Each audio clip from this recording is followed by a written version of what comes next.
Muy bien, entonces le damos la bienvenida a todos. Vamos a iniciar con este tema por el mes de mayo, que cada mes venimos realizando diferentes tipos de temas y revisiones de artículos científicos en las distintas áreas de la kinesiología y fisioterapia. Entonces le damos la bienvenida al licenciado Marcos Almirón. Él es licenciado en kinesiología y fisioterapia, especialista en investigación en el área de la salud, también en kinesiología general. Él tiene énfasis en el área de traumatología y ortopedia. También es investigador dentro de la línea de la investigación de la salud mental y alteraciones musculoesqueléticas. Y en esta ocasión nos va a comentar un poquito de esta revisión de artículos sobre fisioterapia basada en la evidencia en relación a los agentes físicos. Entonces está abierto el chat si tienen preguntas, o al finalizar pueden levantar la mano y hacer sus preguntas. Adelante, licenciado. Bueno, muchas gracias, licenciada Lili, por la presentación. Antes que nada, muy buenas noches a todos y seguidamente gracias a la Asociación de Kinesiólogos y Fisioterapeutas del Paraguay por invitarme una vez más para prestar un poquito en los conocimientos recabados sobre esta especialidad que funciona lo que es la fisioterapia en traumatología y ortopedia. Bien, si vamos a dar inicio entonces, ya el mes pasado, no más si fueron 2 meses atrás, estuvimos conversando un poquito sobre la evidencia que recaba el tratamiento de la tendinitis, o mejor dicho, la tendinopatía rotuliana, ¿sí? Vimos un poquito cuáles son los abordajes más utilizados y de ellos cuál es el que presta mejor evidencia según los investigadores. El día de hoy justamente vamos a ahondar un poquito sobre los agentes físicos, que son elementos que son utilizados dentro de lo que es el área de la fisioterapia, como bien saben todos ustedes. Pero la interrogante hoy en día está: ¿cuán beneficioso es? ¿Qué resultados positivos trae a la ciencia? Y si realmente produce algún tipo de efecto en el organismo de los usuarios que consultan por algún tipo de trastorno neuromusculoesquelético. Los agentes físicos no solamente se utilizan en el área de traumatología y ortopedia, también por lo general se utilizan en el ámbito de la rehabilitación neurológica. Sin embargo, hoy vamos a tomar en cuenta dentro de lo que es el área de la rehabilitación traumatológica, porque es mi expertise disciplinar dentro de lo que es la profesión. Cuando nosotros vamos a ahondar o vamos a investigar sobre algo en concreto, siempre tenemos que tener en cuenta que tenemos que ir a buscar del mejor lugar posible. ¿En qué sentido? De aquel artículo o aquel manuscrito científico que me va a arrojar la mejor evidencia posible. ¿Y cómo nosotros sabemos o podemos describir o podemos detectar cuál sería la mejor herramienta para poder describir o poder interpretar a ese artículo científico? Y básicamente tenemos que tener en cuenta, a ver un poquito,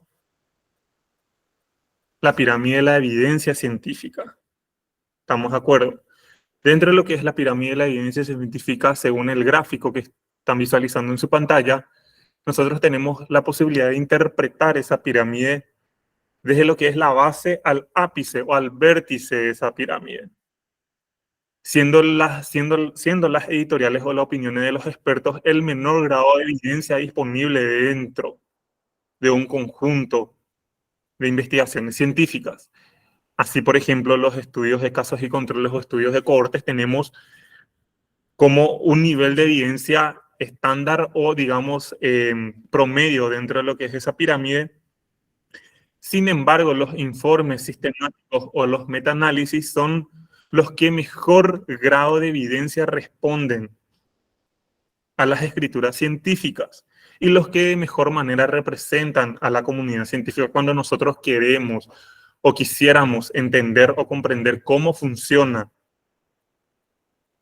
en este caso, algún tratamiento específicamente hablando.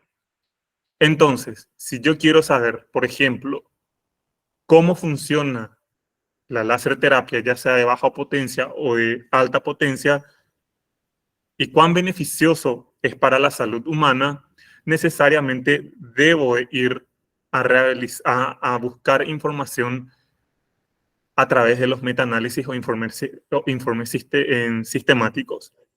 No está mal poder encontrar esos mismos hallazgos en los ensayos clínicos aleatorizados que representan el segundo grado de mejor evidencia científica dentro de la pirámide de evidencia.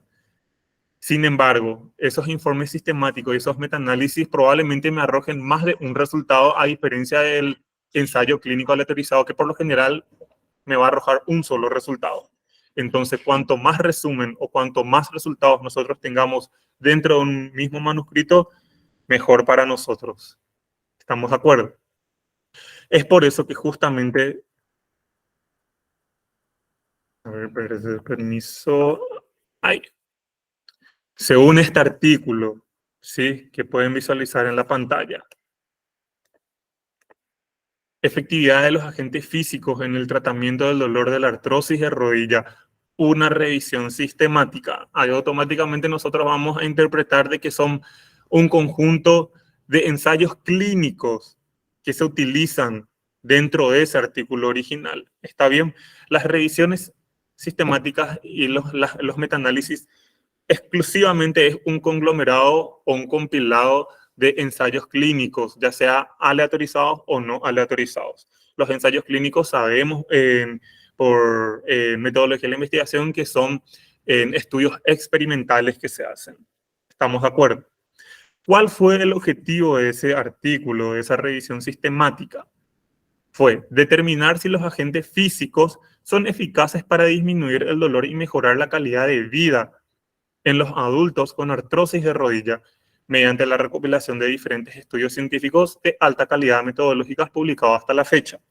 Este fue un artículo publicado en el año 2015, ¿sí?, donde justamente trajeron a colación varios informes, mejor dicho, de estudios experimentales que se hicieron previamente a la publicación de esa revisión sistemática, y donde, por supuesto, vieron un poquito, a ver, cómo funcionaría la láser terapia, el ultrasonido terapéutico, la radiación infrarroja, los métodos de termoterapia a través del frío y el calor, el biomagnetismo, o bien conocido como el campo magnético, y la electroestimulación transcutánea, ¿sí?, que justamente se utiliza para el dolor.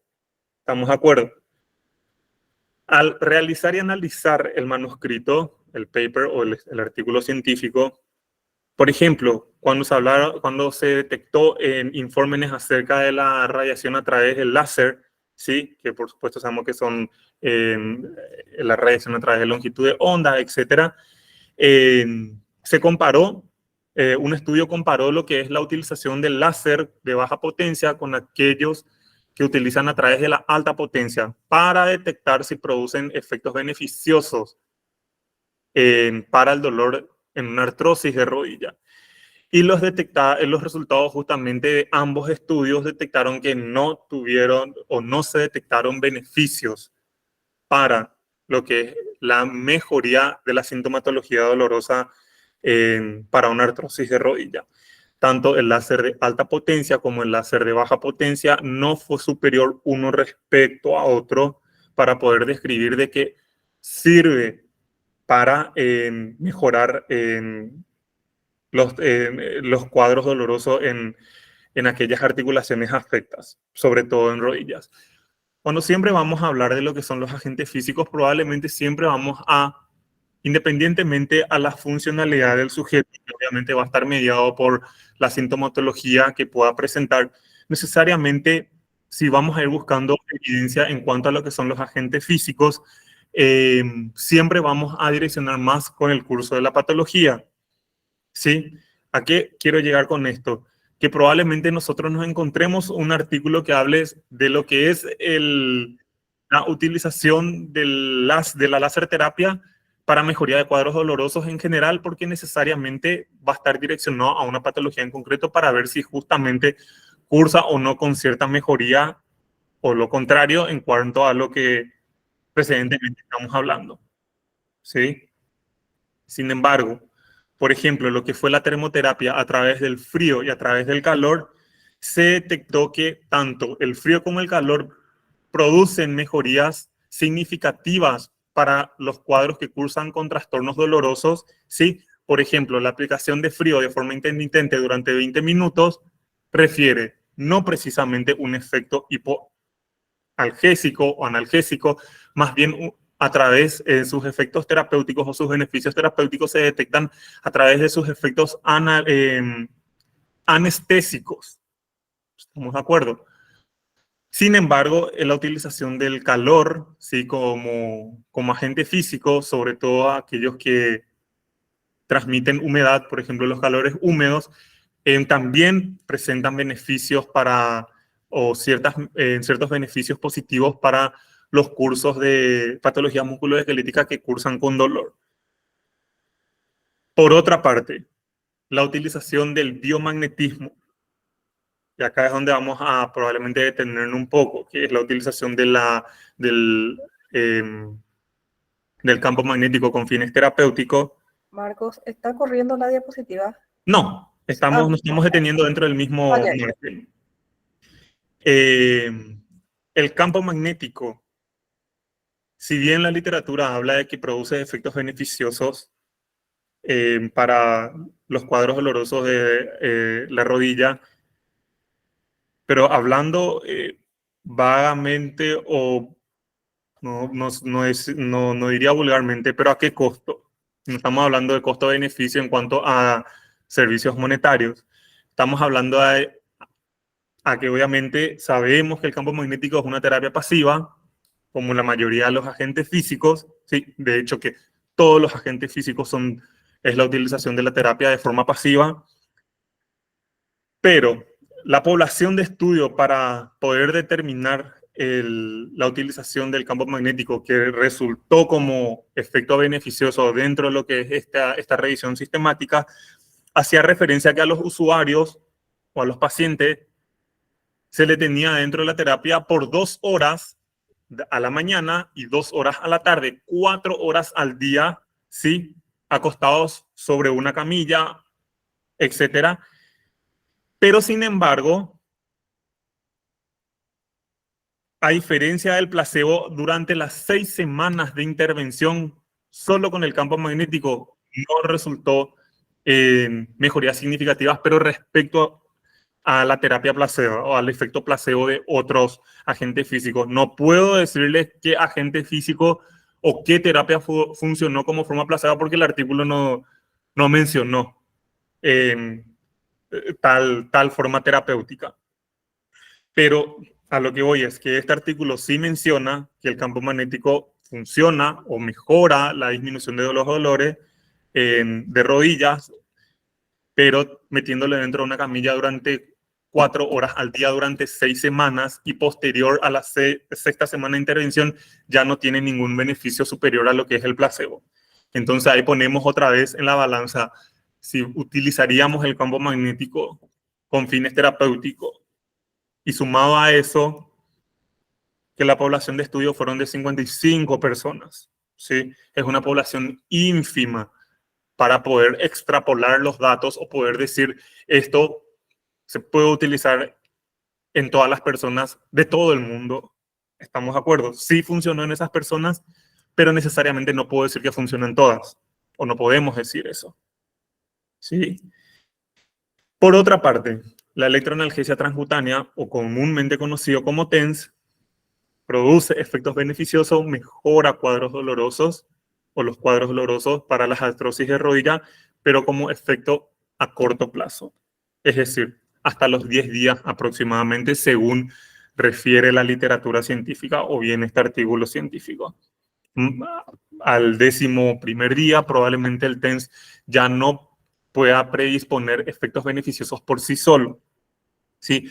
Y esto nos lleva a una lógica común de que, por supuesto, probablemente en cuadros agudos dolorosos, el TENS necesariamente va a ser o va a producir efectos beneficiosos para el usuario, pero no más. de 10 días probablemente, según lo que refiere el manuscrito. Así también el ultrasonido, se comparó ultrasonido pulsátil, ultrasonido continuo y el ultrasonido utilizado de forma placebo, cosa que sí escribió esa literatura. Tanto dijeron que el ultrasonido también se utilizó como forma placebo. Ninguna de las tres modalidades fue superior a otra, entre ellas, entonces se descarta el ultrasonido como agente terapéutico para cuadros dolorosos de rodilla. La radiación infrarroja no posee beneficios para la reducción de dolor en artrosis de rodilla, ¿sí? Y esos hallazgos justamente son estadísticamente significativos. Estadísticamente significativo quiere decir que no influyó el azar en los resultados, es decir, que la muestra que se utilizó determinó que no hubieron beneficios para ninguna de ellas. ¿Estamos de acuerdo? Entonces, ¿qué concluye el artículo?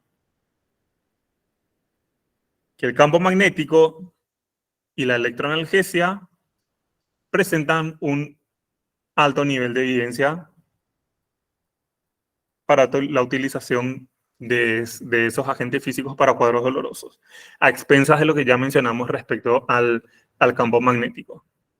¿Estamos de acuerdo? Tanto la termoterapia por frío y calor brindan una mediana forma de recomendación, es decir, un nivel intermedio, es decir, un nivel moderado. ¿Puede ser recomendable? Sí puede ser recomendable.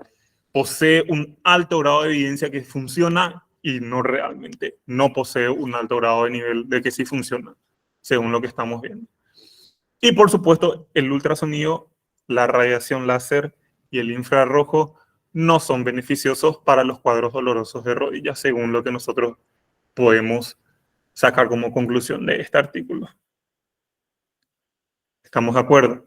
Entonces ya vemos, digamos, ciertas estructuras de agentes físicos que son antiquísimas, que se usan hace mucho tiempo, que se conocen hace muchísimo tiempo, que justamente probablemente hasta hoy día se siguen utilizando, pero ahora tanto ustedes como yo podemos determinar de que por lo menos un grupo de investigadores determinaron de que recomiendan el uso de tal y cual agente, como no recomiendan el uso de otros agentes físicos, ya sea el ultrasonido, el láser y la radiación infrarroja.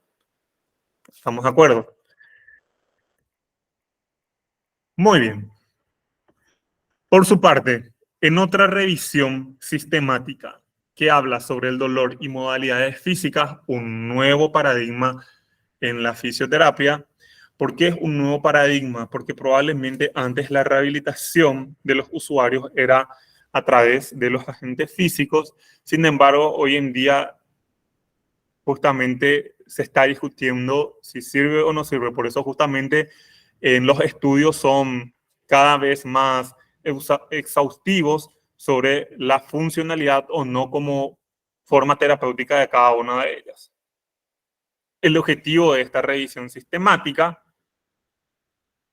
fue entregar al lector conocimientos actualizados, referenciados y evidenciados sobre el dolor y la aplicación clínica de las modalidades físicas para su tratamiento. Antes probablemente nosotros creíamos que íbamos a curar una rodilla a través de la radiación infrarroja o la utilización de microondas u otras formas de energías eléctricas o electromagnéticas. ¿Sí? Probablemente dejábamos mucho de lado lo que era la parte de la rehabilitación kinésica, propiamente dicha. Sin embargo, hoy esos paradigmas son justamente lo que están en controversia o lo que justamente estamos tratando de determinar si realmente sirve o no. Y este es un artículo relativamente viejo, pero creo que es, porque son ya, a ver, un poquito del 2000, el artículo se publicó en el 2014 en realidad. Pero esa revisión sistemática trajo a colación artículos publicados en el año 2010, 2009, 1999 inclusive, ¿Y por qué detecté este artículo de revisión y pongo para que podamos interpretar, siendo que siempre nos insisten que tenemos que tratar de buscar artículos que tengan, por lo menos que no sean más viejos que 10 años a posteriori o inclusive 5 años, porque justamente evidencia la función de esos agentes físicos de aquella época, desde el año 2000, desde el año 2005, desde el año 2010, y qué decir lo que puede ser en la actualidad. Entonces, la modalidad física que, por ejemplo, Gutiérrez en el año 2002 investigó, según la patología, ya sea un esguince de tobillo o una lesión muscular, el nivel de evidencia o el grado de recomendación que brinda su estudio o su análisis respecto a ese agente físico es un grado de recomendación moderada. Sería estándar, coincide con el artículo o la revisión sistemática que previamente pudimos evaluar o diagnosticar recientemente. Por su parte, por ejemplo, GAM en el año 1999, con sus colaboradores, vio los beneficios que puede proveer la láser terapia para patologías o disfunción como la mialgia, es decir, el dolor muscular, y brinda un nivel de evidencia o un grado de recomendación baja de utilización para esa patología, ¿sí? Por lo general, antes se insistía mucho que el tratamiento de los puntos gatillos se realizará a través de la utilización de la terapia por láser, pero en el año 1999 ya autores o investigadores detectaban que realmente no funcionaba el láser como modalidad terapéutica para el tratamiento de los puntos gatillos musculares. ¿Estamos de acuerdo? Por ejemplo, Josephine y colaboradores en el 2008, a través de la radiación, de la utilización del láser, probablemente habrá sido la de baja potencia, en patologías lumbares, o mejor dicho, en trastornos dolorosos lumbares, brinda un nivel de recomendación o un nivel de evidencia bajo de utilización o beneficios para los usuarios que consultan por dolores musculoesqueléticos. ¿Sí? Así también, no estoy pudiendo, no entiendo, sabía el nombre, pero ahora mismo no estoy, se me están juntando un poquito las palabras. El último autor con sus colaboradores en el año 2014, a través de la estimulación eléctrica transcutánea para dolor crónico, el nivel de evidencia del grado de recomendación fue baja, ¿sí? Y esto entra en concordancia con el artículo o la revisión que vimos recientemente de lo que es la estimulación eléctrica a través del TENS, que justamente se encuentra beneficios de la utilización de ese agente físico hasta como un máximo de 10 días. Probablemente sean en cuadros agudos o cuadros subagudos de algún trastorno doloroso. Sin embargo, después ya no se encuentran beneficios por sí solos, que es lo que coincide con este investigador y sus colaboradores. Por más de que una persona o representante de ese agente físico te dice que el TENS realmente tiene cierta, según su dosificación, tiene beneficios tanto para dolor agudos y subagudo, tanto como para dolor crónico. Y ahí es donde nosotros tenemos que parar las orejas. ¿Realmente funciona la utilización de TENS para trastornos dolorosos crónicos? Y bueno, acá está lo que justamente esos investigadores están reportando dentro de sus investigaciones.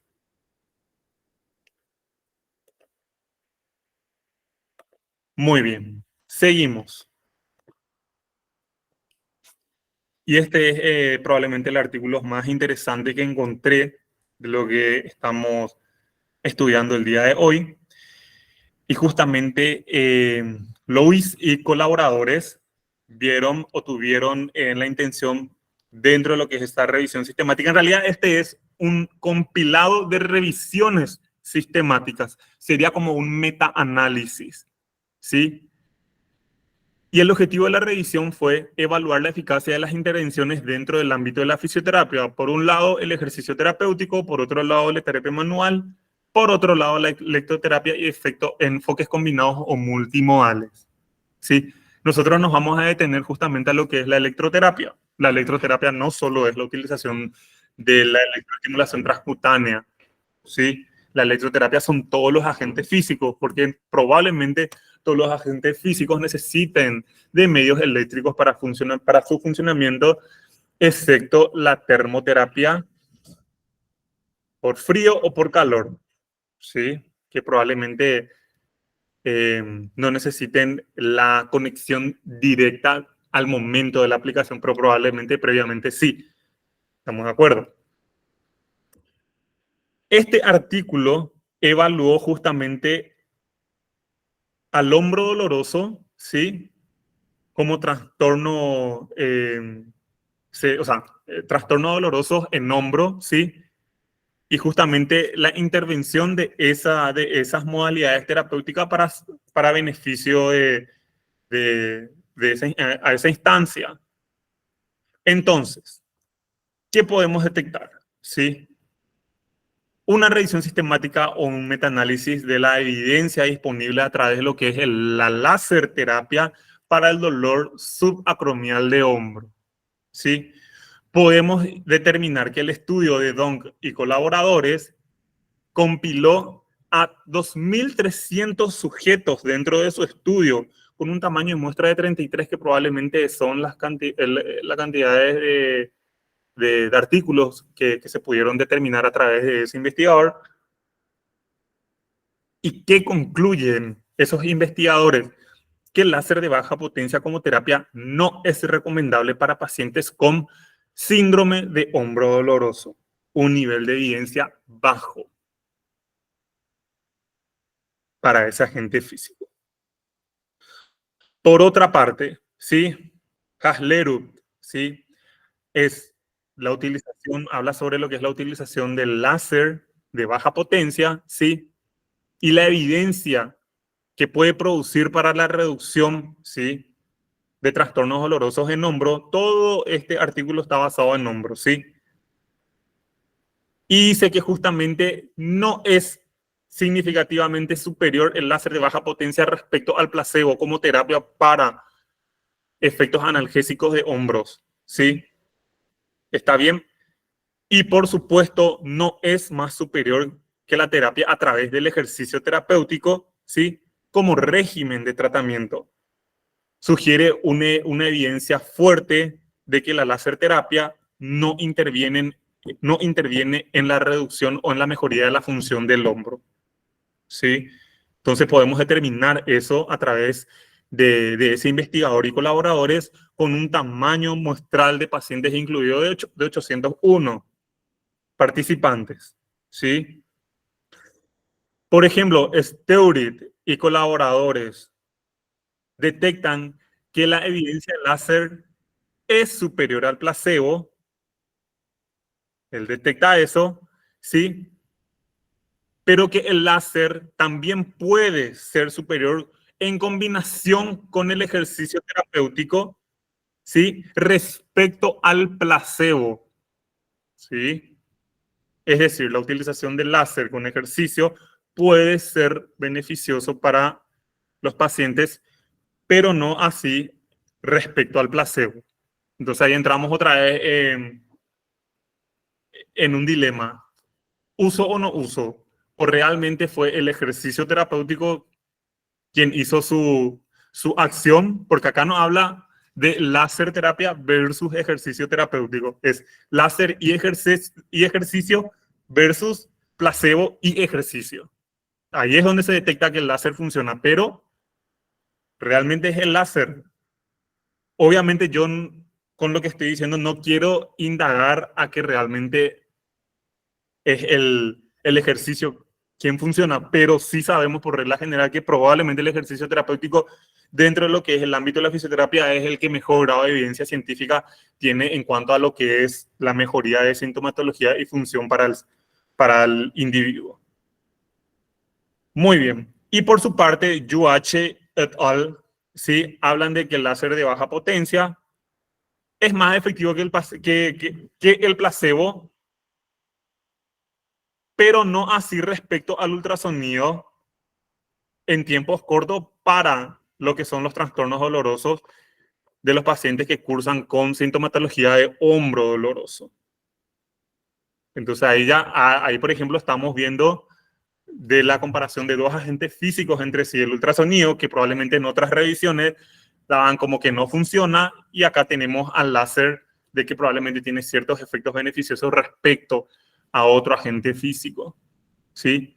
En líneas generales, acá podemos determinar de que el primer trabajo y el segundo trabajo, que fueron los que mayor cantidad de personas incluyeron dentro de sus estudios, evidencian de que el láser no funciona, ¿sí? Como forma terapéutica respecto a otras modalidades, porque en el segundo artículo vemos un total de 6.319 y en el primero 2.300. Y el tamaño muestral influye muchísimo. La cantidad de participantes influye demasiado. Entonces, siempre hay que tener un poquito en cuenta el tamaño de muestra. No es lo mismo hablar de 6.319 personas que hablar de 55 personas. ¿Estamos de acuerdo? Por otra parte, ¿sí? El ultrasonido para trastornos dolorosos de hombro, ¿sí? La revisión sistemática, por ejemplo, Don W. y colaboradores con un tamaño de muestra de 2.300 personas dicen que el ultrasonido puede ser considerado como tratamiento de segunda línea, pero que necesariamente el ejercicio es considerado como tratamiento de primera línea. ¿Sí? El nivel de evidencia es baja, ¿sí? Y por otra parte, podemos notar que la evidencia es baja para el ultrasonido, que en realidad no es superior al placebo, no es superior o no trae beneficios adicionales cuando se usa en conjunción con ejercicios en términos de lo que es la reducción de dolor y la mejoría de la percepción de las personas frente a sus trastornos dolorosos. ¿Estamos de acuerdo? Ahí podemos determinar que el ultrasonido probablemente no tenga ningún beneficio para esa sintomatología, y ahí entra en concordancia con el primer artículo que empezamos a discutir, donde por ahí también decían que el ultrasonido no presentaba beneficios terapéuticos para la misma. Y dentro de lo que es UH et al, otra vez notamos que el ultrasonido no es más eficaz placebo para el tratamiento de trastornos dolorosos de hombros. El tamaño muestral de pacientes incluidos fue de 1.195, ¿sí? Sin embargo, Steurit y colaboradores, con un total de 10.529 personas dentro de su estudio, determinaron de que los resultados no fueron significativos, es decir, no presentó evidencia el ultrasonido para el dolor y para la función general de hombro, en lo que es la activación, en lo que es la función del rango activo de esa articulación en términos motores. Probablemente todos estos artículos den uno solo menciona de que es ligeramente superior o que puede ser utilizado como segunda línea de tratamiento, no así como primera línea. ¿Para qué usar algo como que no funciona o que te indica que está como segunda línea de tratamiento cuando en realidad puedes utilizar algo que en términos de costes es más accesible y que puede ser mucho más beneficioso para el sujeto? Y por último, dentro de lo que es esta revisión sistemática, vemos lo que es la utilización de la terapia de ondas de choque extracorpórea para los trastornos dolorosos de hombro.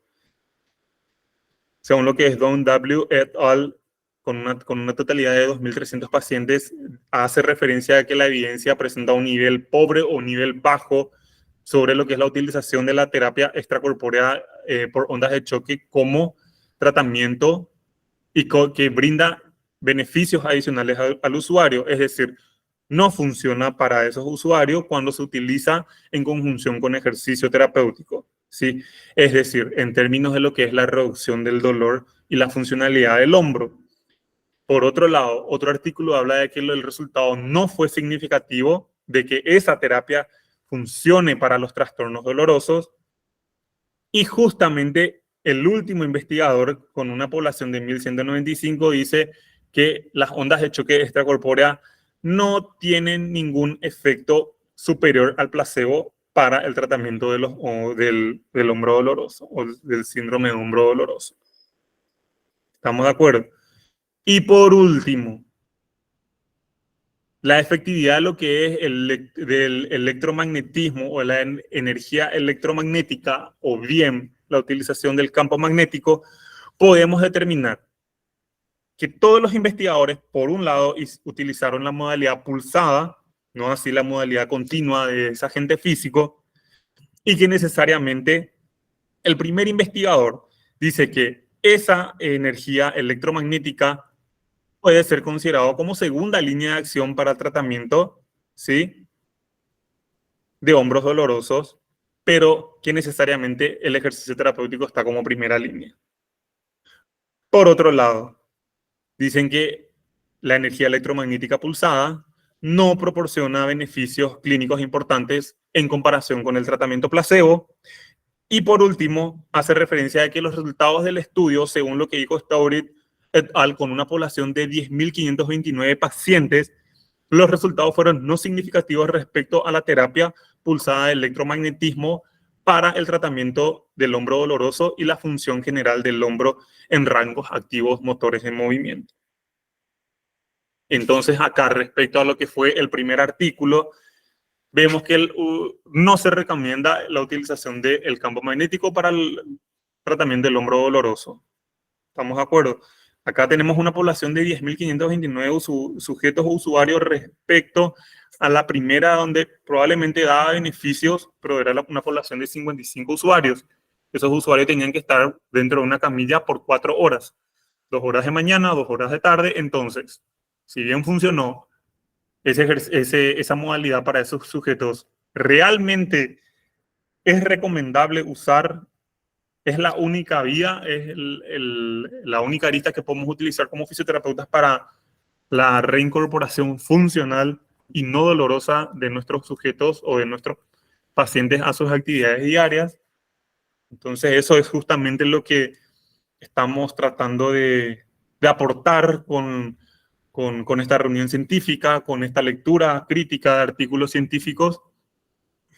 Y por último, ya para cerrar, fue esto lo que hablamos en la reunión pasada sobre lo que es la abordación de fisioterapia con la tendinopatía rotuliana, una revisión sistemática, y que fue lo que mencioné anteriormente, cuál es lo que mejor evidencia soporta hasta ahora la comunidad científica respecto a qué se puede intervenir para esa tendinopatía rotuliana. Y algo llamativo que arrojó fue que, por ejemplo, la fisioterapia invasiva a través de lo que es la electrólisis percutánea intratisular puede ser beneficioso para los sujetos con tendinopatía rotuliana, pero siempre cuando esté combinado con ejercicio terapéutico. Ahora bien, la regeneración tendinosa, y acá no estamos hablando de dolor de tendón, la regeneración tendinosa solamente con esa modalidad terapéutica, es decir, la fisioterapia invasiva, no produce ningún beneficio para el usuario. Siempre y cuando esté en combinación con ejercicio terapéutico, adelante, puede usarse. Pero ahí no estamos hablando de dolor, estamos hablando de regeneración de tendón. Bueno, gente, participantes, es eso lo que quise compartir con ustedes. Espero que se haya entendido. Si no se entendió, podemos discutir si alguien quiere hacer algún aporte respecto a los agentes físicos. Por favor, comparten el chat o habilita el micrófono para poder hablar. Desde ya, muchísimas gracias.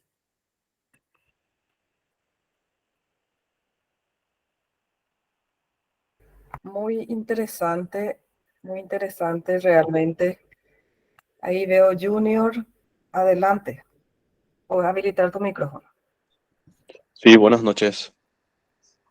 Buenas Buenas noches. Quería noches. aportar nomás también, o sea que podemos, de cierta forma, podemos concluir que sin importar los resultados que dan, todavía obviamente se van a necesitar más artículos o más estudios y eso para poder comprobar si funciona o no algunos agentes físicos, pero que hay algunos que funcionan o pueden funcionar, pero por su aspecto práctico quizás no sean de buen provecho o algo así, ¿verdad? Creo que, bueno, bastante interesante tu pregunta, acotación en Junior. Bueno, si me preguntas a mí, sí, dentro de lo que es mi expertise disciplinar en esta área, utilizaría la termoterapia, sí, como medio adyuvante para los trastornos dolorosos. por un lado. Y por otro lado utilizaría la electroanalgesia transcutánea. ¿Sí? Genial. El campo magnético no utilizaría, por sobre todo el campo magnético. Estamos de acuerdo, porque es una terapia que se sigue utilizando bastante y los beneficios que aportan prácticamente son nulos. Ya vimos que en una población de 10.000 personas, bastante grande realmente, que es extrapolable al universo, no presenta beneficios significativos. Está bien, no supera el placebo, ¿sí? Entonces, mi recomendación es, por lo menos campo magnético, sacar de nuestro, ¿cómo puedo decir? De nuestro manojo de diversidad de Ujú, formas terapéuticas con las cuales podemos rehabilitar a los ujú. sujetos. Otros medios, como ya había mencionado, la termoterapia por frío-calor o la utilización de la electroanalgesia transcutánea tisular, desde mi opinión, bienvenido sea. Pero la utilización de la electroanalgesia transcutánea necesariamente solo en cuadros agudos, ya no así en subagudos o crónicos. Ok, ¿puedo hacer otro comentario? Por favor, adelante. Me pareció también interesante justamente el artículo que mencionaba que hubo efectos del campo magnético, pero como fueron 4 horas el tiempo que necesitaba estar acostado del paciente, yo me pongo a pensar, ¿fue realmente el campo magnético o fue la descarga de la actividad o el hecho de que se relajó el paciente, pudo descansar? Eh, por un lado eso y sí, Bien, y esa es mi duda o ese es bien. mi pensamiento. Justamente por eso hice hincapié que ese o sea, la utilización del campo magnético a ese grupo de personas fue beneficioso hasta la sexta semana de intervención. Superada esa sexta semana de intervención, ya no superó al placebo. Es decir, Ya, que probablemente en todo momento se comparó al campo magnético con el placebo, que realmente no sabemos cuál fue el agente placebo en ese caso. ya, Y ya. en teoría funcionó, pero después ya no superó al placebo, entonces se puede tomar en cuenta que realmente, como bien vos estás diciendo, que realmente influyó, que realmente fue beneficioso para, para ese sujeto, ¿sí? Y sacando un poquito de lado el hecho de tal vez estar acostado, porque cuando hablamos de dolor también hablamos de síntomas psicológicos asociados, Claro. y por eso justamente se compara mucho con el placebo, ¿sí? Entonces, pero se respeta lo que dice la literatura en ese sentido, sin tratar de sacarle al campo magnético de que no funciona, porque bien podíamos Ujú, decir, no funciona, ¿por qué le vamos a tener 4 horas acostado a una persona? Vamos a desechar esto. Podemos decir claro. que sí funciona, pero siempre mencionando los pros y contras. Ujú, genial. Entonces podríamos Te pregunto, utilizarla. ¿recomendarías el campo magnético a una persona que está con mucho dolor y le vas a hacer acostar 4 horas al día? Vos como ya casi sos licenciado.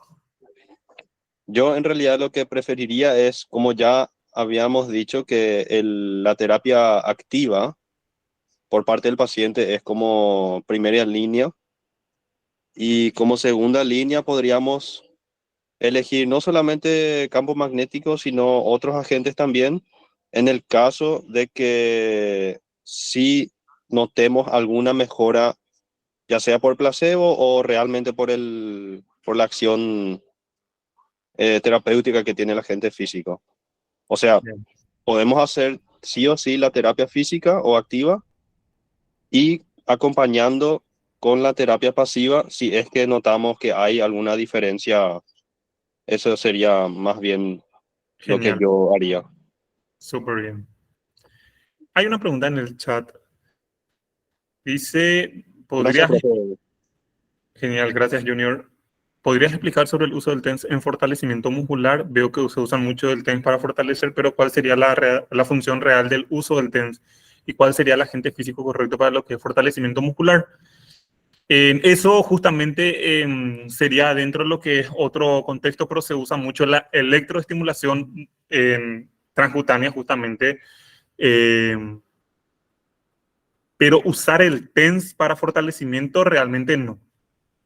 Ahora, utilizar otro tipo de corrientes, como las corrientes rusas, ¿sí? Es decir, las corrientes las triangulares, mejor dicho. Eso sí es una buena opción. Y ahí sí vemos que, por ejemplo, la combinación de una corriente triangular, o comúnmente llamada corrientes rusas, asociada a un trabajo activo, probablemente dé mejores beneficios que inclusive solamente un trabajo activo para el potenciamiento o el fortalecimiento muscular.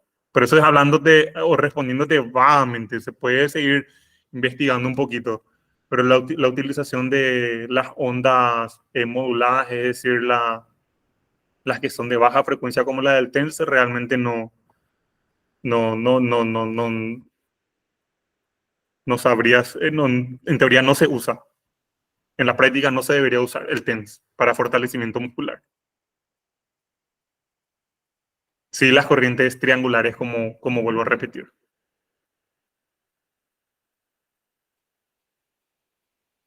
Marcelo Ayala, por favor, adelante. Adelante. Buenas noches, profe, ¿cómo estás? Buenas noches, Eh, Marcelo. te quería hacer una consulta sobre para neuromodular el dolor, ¿qué agente físico vos estás utilizando hoy en día? ¿O te basas, o sea, o utilizas directamente una terapia activa preferentemente? Si me preguntas a mí, uso la terapia activa para la neuromodulación del dolor. Pero hay que considerar al usuario en su contexto clínico. Y hay patologías que cursan con cuadros dolorosos de larga data que tienen, ¿sí?, asociado lo que comúnmente llamamos miedo al movimiento. ¿Estamos de acuerdo? Y a partir de ahí sí utilizo otro tipo de corrientes. ¿Sí? Está bien, ahí sí ya utilizo un tipo de corriente eléctrica, mejor dicho. ¿Estamos de acuerdo?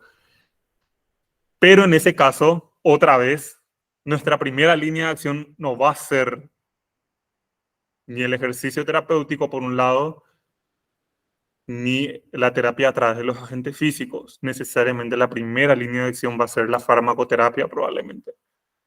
O y asociado a la psicoterapia según otros trastornos dolorosos. ¿Está bien?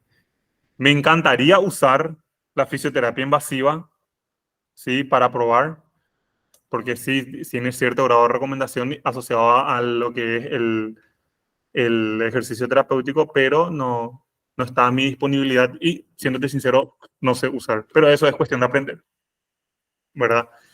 Pero la primera línea de acción que si me preguntas a mí recomendaría para lo que es la neuromodulación del dolor es el ejercicio terapéutico. ¿Está bien? Porque nosotros justamente la neuromodulación generamos todo a través de los receptores, propioceptores, la comunicación de lo que es la interconexión cerebro-cuerpo o mente-cuerpo, ¿sí? Y ahí tenemos que saber que a través de una terapia pasiva probablemente no logremos eso, ¿sí? Para activar esos receptores cutáneos, para activar esos propioceptores musculares, para modular esa información.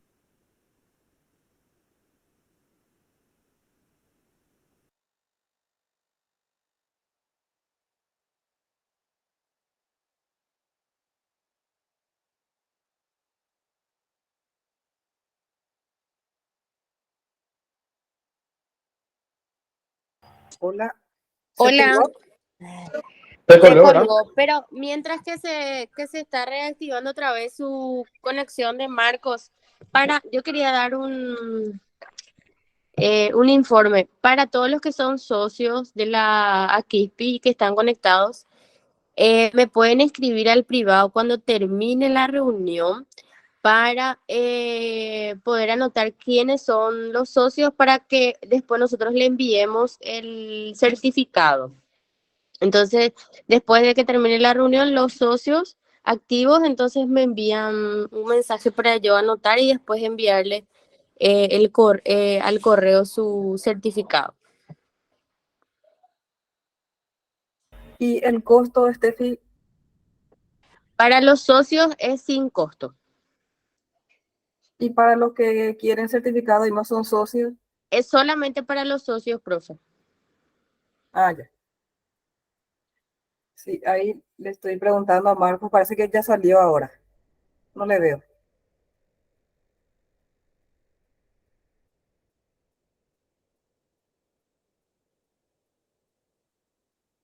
Seguro que en breve entra y podemos seguir debatiendo.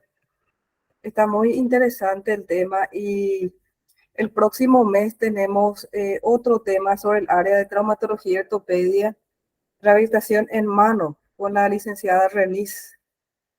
Y en julio tenemos fisioterapia enfocado en el dolor agudo y crónico con el licenciado Martín inmediato.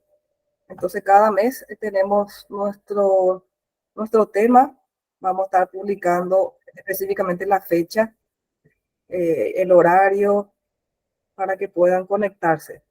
Todas estas clases, estas reuniones se encuentran grabadas, está en el canal de YouTube de la asociación.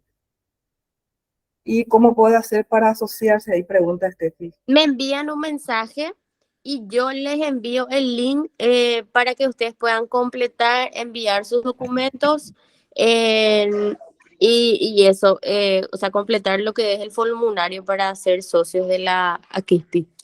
Me envían a mí un mensaje. Les voy a dejar ahí el número de secretaría de la asociación. Muy bien.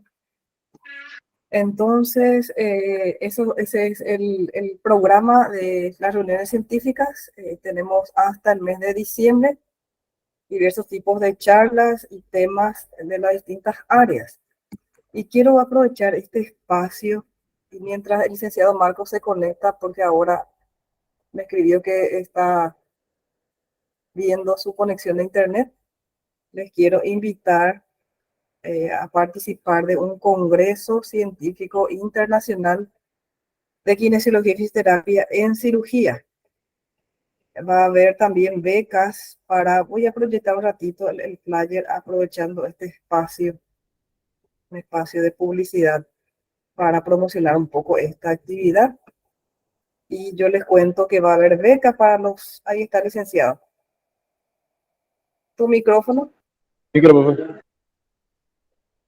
Adelante. El micrófono está desactivado. Perdón. Creo que pensé que la caída fue general, había sido solamente fue mi conexión.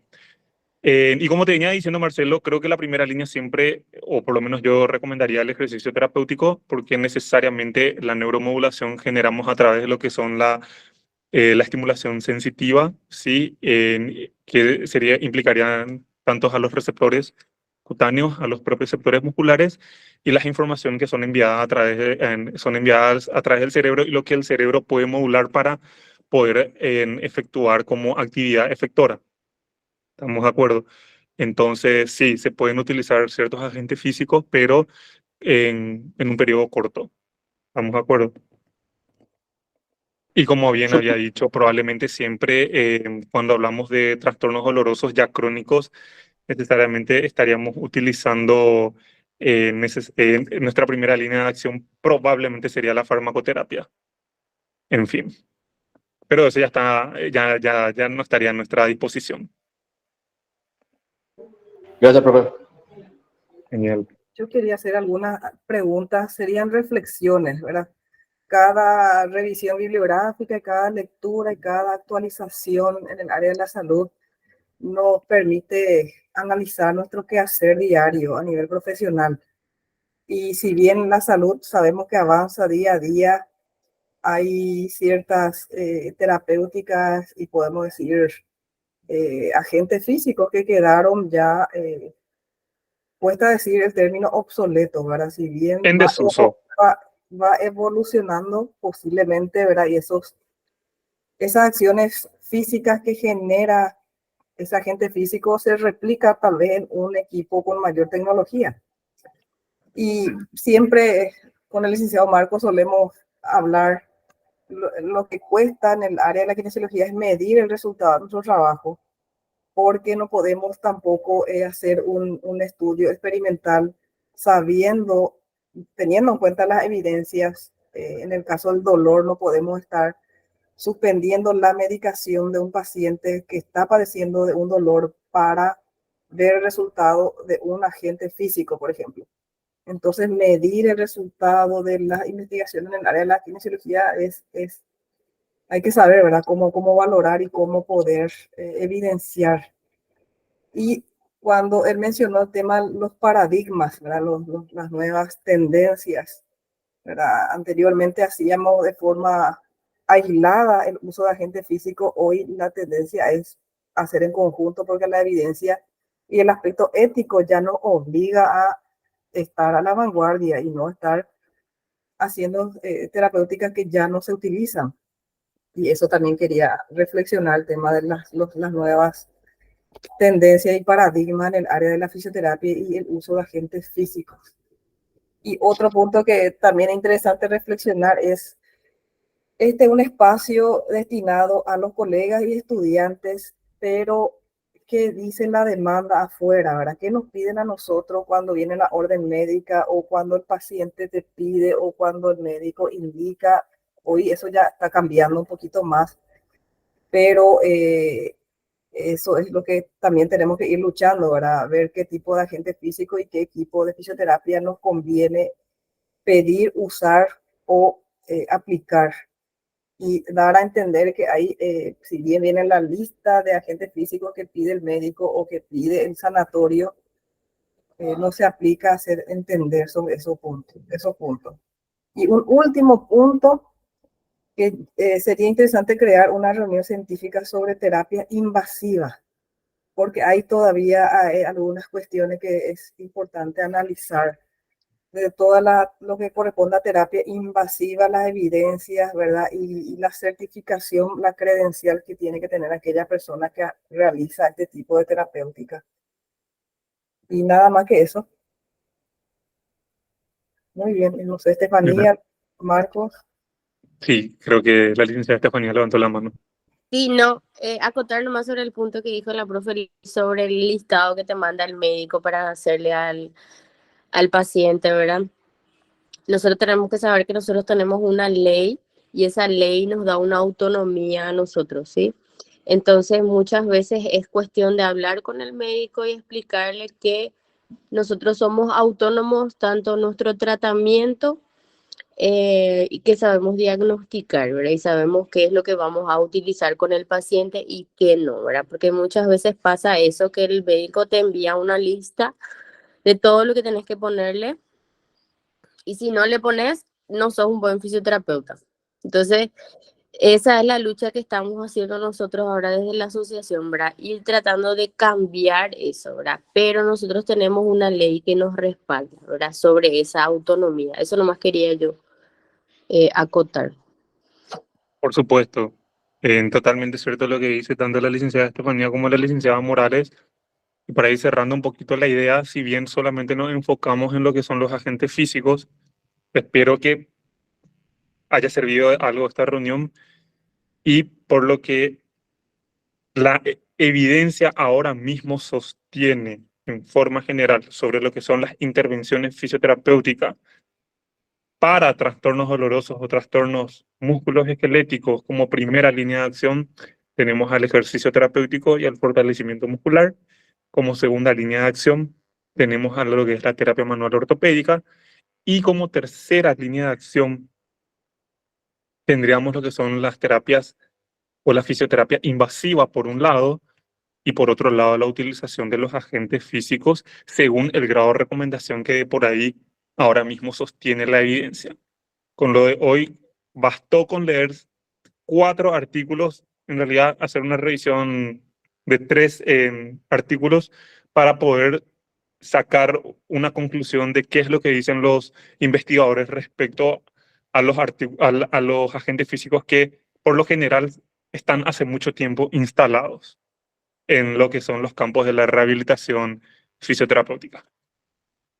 Por mi parte es todo y estoy abierto a si tienen otra consulta o algún comentario. No sé si tienen alguna preguntita y brevemente quisiera promocionar un congreso que se viene si me dan esa oportunidad. Y les cuento también, aquí voy a proyectar un ratito, si me permiten. Ahí se logra ver, ¿verdad?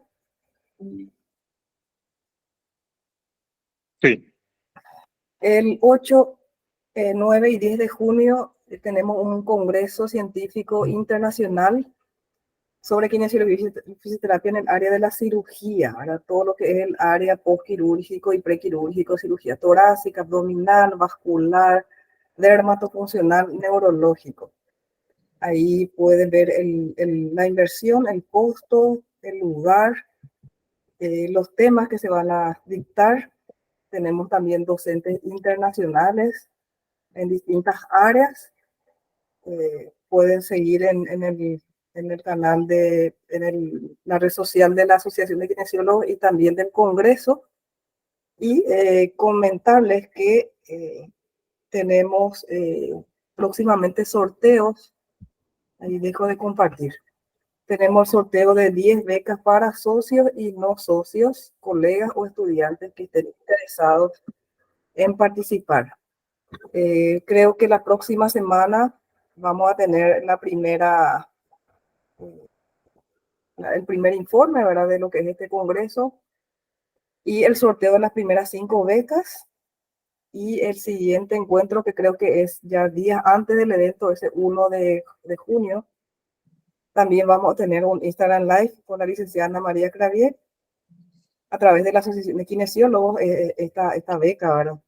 Entonces, para que estén atentos, imperdible, temas muy interesantes, gente con una larga trayectoria, experiencia en el área de pacientes quirúrgicos. Muy bien, entonces finalizamos esta reunión científica. Agradecemos al licenciado Marco por su tiempo, a todos los participantes por conectarse. Muchísimas gracias. Estén atentos a las redes sociales de la asociación para estar atentos al siguiente encuentro científico del mes de junio. Muchas gracias. Que tengan A ustedes muchas gracias por la invitación y a todos los participantes por su asistencia. buenas noches. Buenas noches. Chao, chao.